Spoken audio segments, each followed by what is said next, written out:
नमस्कार दोस्तों, मैं आर के राय आज पुनः आपके सामने एक मोटिवेशनल कहानी सुनाने जा रहा हूँ। दोस्तों, ये कहानी गहनों की चोरी से रिलेट करता है। एक बार अकबर बादशाह के राज्य में एक व्यापारी आता है और गर्मी का दिन था।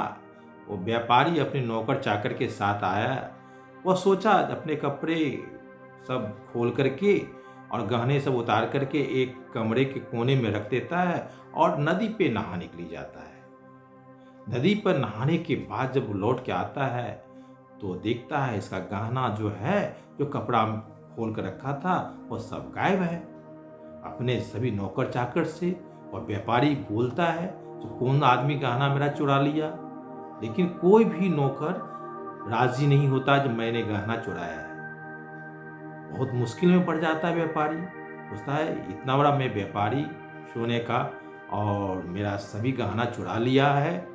वह अपनी समस्या को लेकर के अकबर बादशाह के दरबार में पहुंचता है और कहता है जहां पर ना मेरे साथ ऐसा बड़ा घटना घट गई है, मेरे नौकरों ने मेरा गहना चुरा लिया है, लेकिन कोई इसे स्वीकार करने के लिए तैयार नहीं। ये काम अकबर बादशाह बीरबल के सौंप देता है। बीरबल, थोड़ा पता लगाओ, इस व्यापारी का गहना मिल जाना चाहिए। बीरबल ने कहा ठीक है, आप सभी अपने नौकर चाकर के साथ कल आइए और मैं आपका समस्या का निराकरण करूंगा। व्यापारी अपने सभी नौकरों के साथ बीरबल के पास पहुंच जाता है। बीरबल सभी नौकर को एक छड़ी देता है और एक ही नाप का देता है और बीरबल सभी नौकर से बोलता है, देखो ये एक जादुई छड़ी है, सबकी लंबाई एक है, लेकिन यह छड़ी में एक गुण है जो अगर चोर के पास चला जाता है तो वो 1 इंच रात भर में बढ़ जाता है। और तुम लोग कल इस छड़ी को लेकर के मेरे पास फिर पहुंचना। सभी को एक एक छड़ी, एक नाप का छड़ी सब नौकरों को बीरबल दे देता है। सब अपनी अपनी छड़ी लेकर चला जाता है।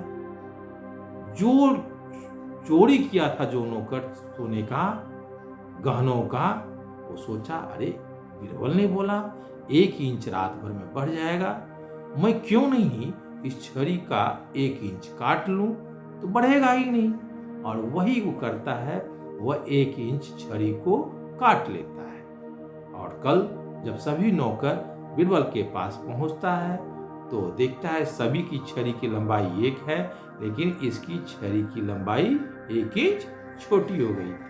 बीरबल कहा यही नौकर आपका चोरी किया। तो और अंत में बोला बीरबल, यह कोई जादुई छड़ी नहीं थी, वह साधारण छड़ी थी, लेकिन आपको विश्वास हो गया ये छड़ी 1 इंच बढ़ जाएगी, इसलिए 2 इंच तुमने काट लिया। तुमने वास्तव में इस व्यापारी का गहना चोरी किया है और तुम उसे लौटाओ। अंत में नौकर पकड़ा जाता है और वह जेवरात को वापस भी कर देता है। दोस्तों, इसलिए कहा जाता है जो आदमी अपनी बुद्धिमत्ता को अगर ख्याल रखे तो वह कुछ भी कर सकता है। प्रबंधन में अगर हमें अपने सामने वाले के मस्तिष्क को पढ़ना आता है तो समस्या का समाधान करना आसान हो जाता है। केवल जानते थे कि व्यापारी के नौकर अंधविश्वासी हैं। बीरबल जानता था कि व्यापारी का जो नौकर है वह अंधविश्वासी है और वे जादुई छड़ी की कहानी जो हमने बोला है उस पर विश्वास कर लेगा और वही वो किया और अंत में वह पकड़ा जाता है। दोस्तों, इसलिए कहा जाता है कि एक चीज कहा है, जो अगर देर हो, चोरी हो, वैमनस्यता हो, राग हो, प्रेम हो, ये सब छुपने से छुपता नहीं है। एक बार रहीम कवि कहे हुए हैं, बैर खून खांसी खुशी, खैर खून खांसी खुशी, बैर प्रीत मदपान, रहीमन दावे न दवे, जाने शकल जहान। दोस्तों, अच्छा लगा हो तो इसे लाइक, कमेंट्स और सब्सक्राइब